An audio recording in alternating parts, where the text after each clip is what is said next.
Hey guys, welcome back to the channel. Listen guys, in this video we are going to talk about, we're going to dissect a user comment, right?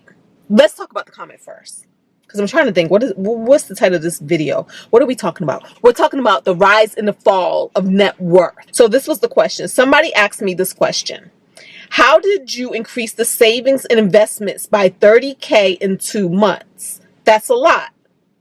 Is that from selling your car? And is that from selling your property or selling a property? And the short-term answer, no, it's not from selling a car. It's not from selling a property. And I actually answered that question in detail in this video. Check it out in the eye in the sky, right? But then somebody else came and they commented on that video. They said, remember, there was a dip in the market after July 16th. 2 months gain starting from a dip looks good, but 2 months from July 16th to September 16th wouldn't look as good.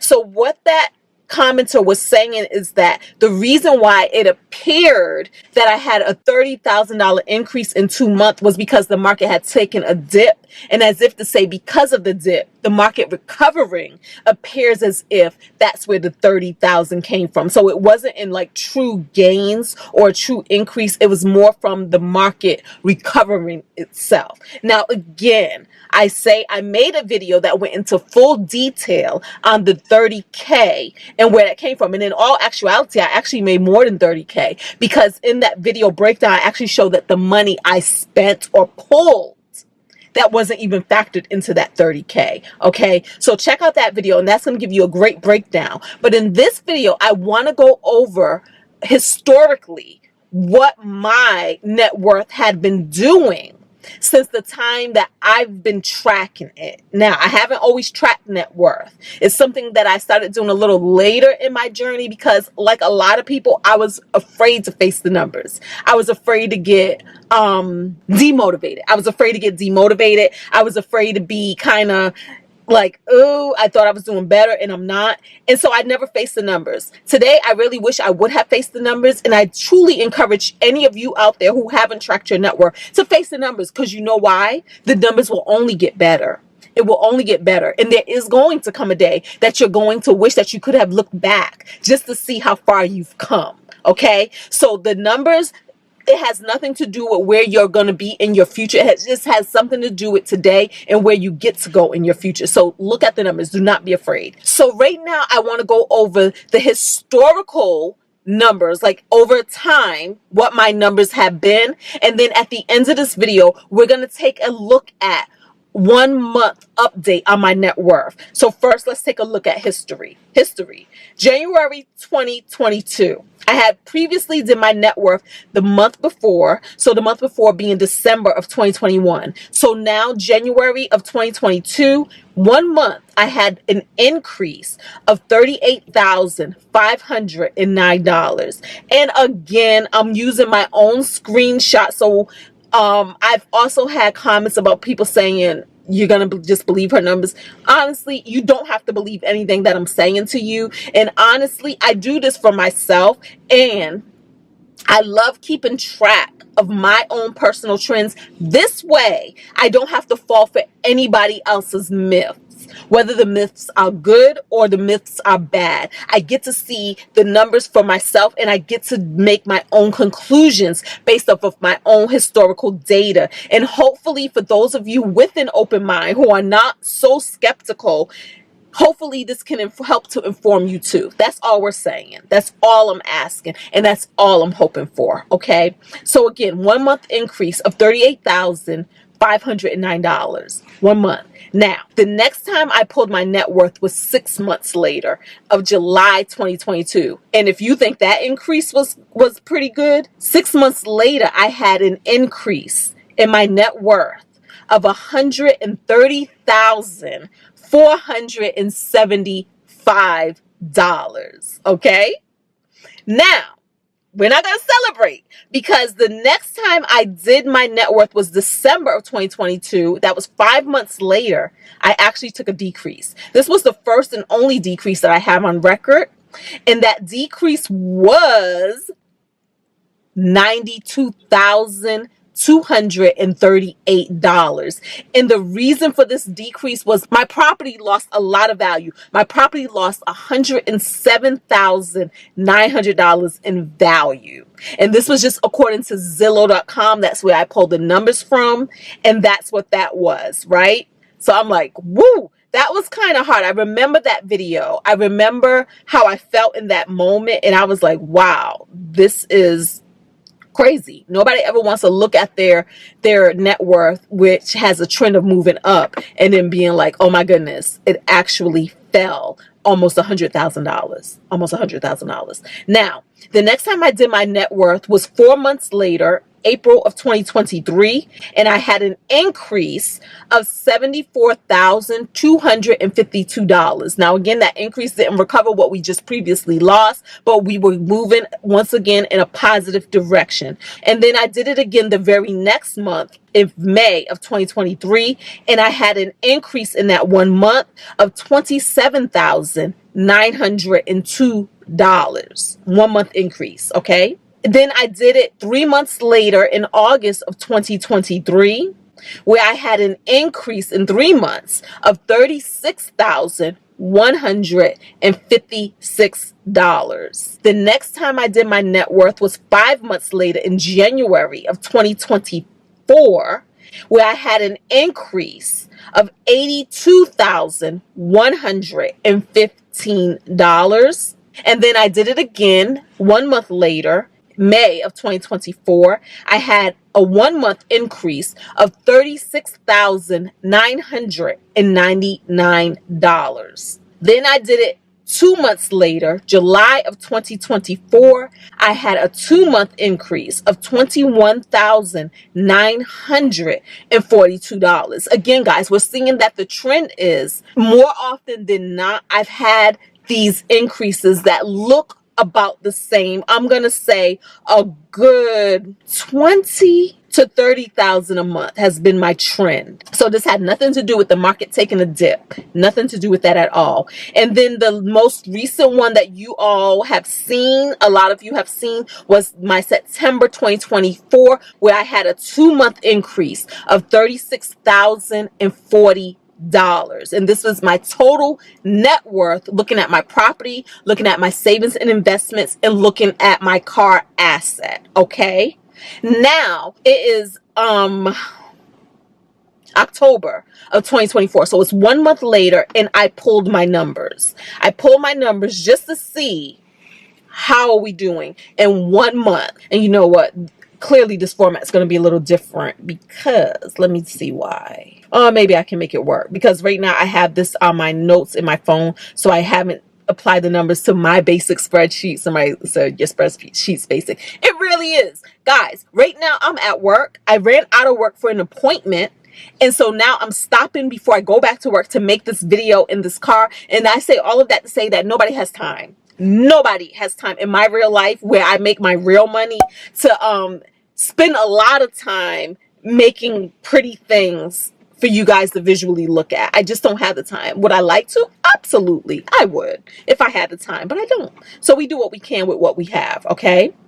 And right now I'm looking at my notes on my phone, sitting in my car studio in front of a Starbucks to talk to y'all real quick. Okay, so again, the last time we did this was September 2nd is when I pulled those numbers. These new numbers I pulled on October 1st. Okay, so again, net worth. From the beginning that I started doing this, I looked at 3 things. I'm not adding more things, nor am I taking away things, regardless of what the consensus say. When you do your net worth, you get to decide for yourself what items you would like to track and what items you don't want to track. And you get to have your reason why or why not. But net worth is basically how much you own, how much you have, minus how much you owe, minus your debt, okay? What that equals is considered your net worth, all right? I look at 3 areas.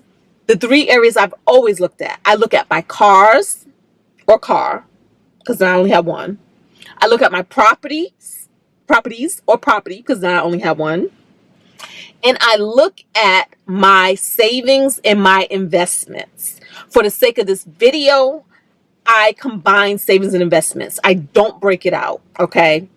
So let's first look at the car.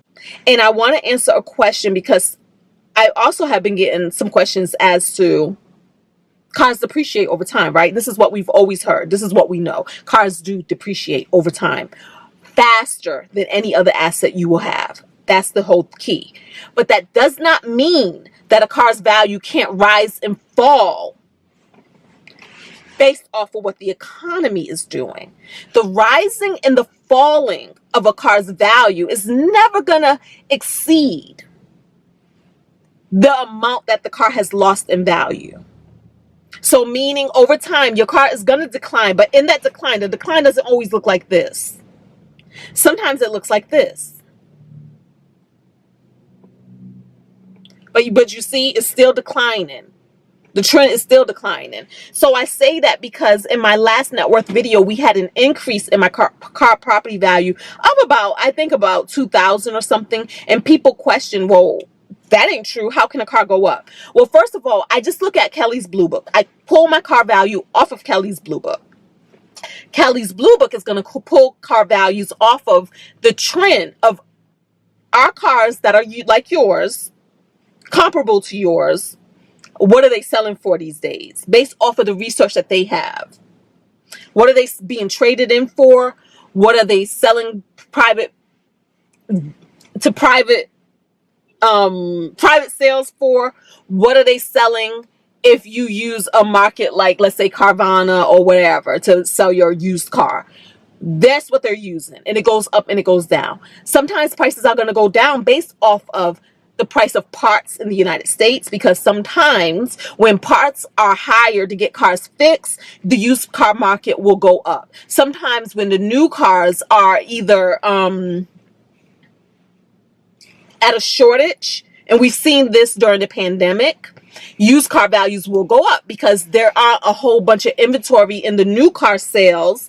And so sometimes people will turn to used car sales. And what does that mean? Supply and demand. It means that now there is a higher demand for used cars, and that will make prices temporarily increase. Okay. And you will have seen that some people actually jumped on that, advantage. They took advantage of the timing of the market, and it was like, yo, my car is actually worth more now. I'm going to sell it now. I'm going to trade it in now because now I can get more money for it. The same thing happens with homes. Houses rise. The price of houses rise and falls throughout the year. It's just not we say homes increase over time, but the increase doesn't always look like this. Sometimes it looks like this.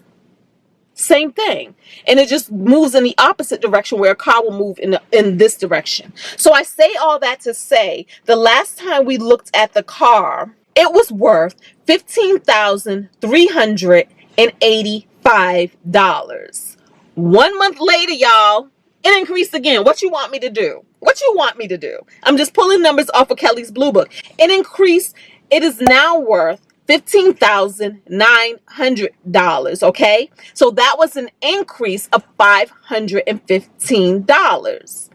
It's no big deal, though. It's no big deal because, as we see, my car asset is a small portion of my portfolio. Even if we take away that $15,000, it's not going to make or break my net worth. It really isn't. But I love keeping track of this because I just love keeping track of the numbers. I like keeping track. So we're keeping track, and I'm sharing what I'm keeping track with you. So in my car asset, I have a net asset of $15,900. Okay, now let's talk about something that we have a little more money in.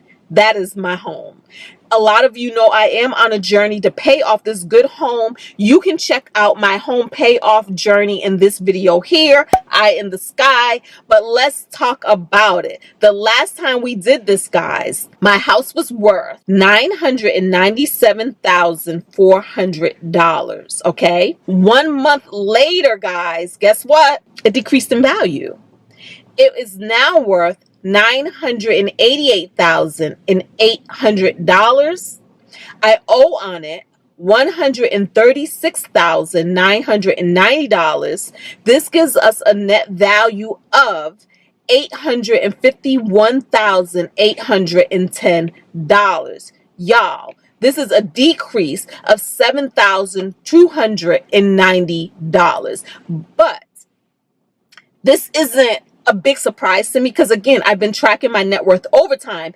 And what happens is this. It's now October, right? September, October. What happens is the home buying market actually increases around late spring, early summertime. Why? Because people are usually on market to look for a new home before the school year starts. Because a lot of people have kids and they want to get settled into their new home before school begins. It is now September, October. School has started. So values decrease. The reason why values decrease is because homes are not it's no longer a seller's market. It's more of a buyer's market. Buyers tend to drive down the cost of a home because there just isn't a whole lot of competition for it anymore.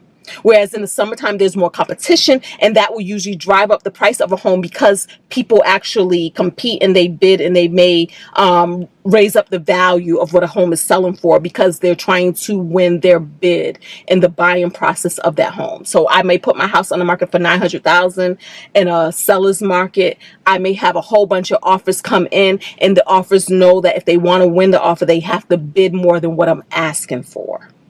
That's how it works. Yeah, so we have a little bit of a decrease in our property asset. Oh my gosh, I have this heat on in this car and it is hot. All right.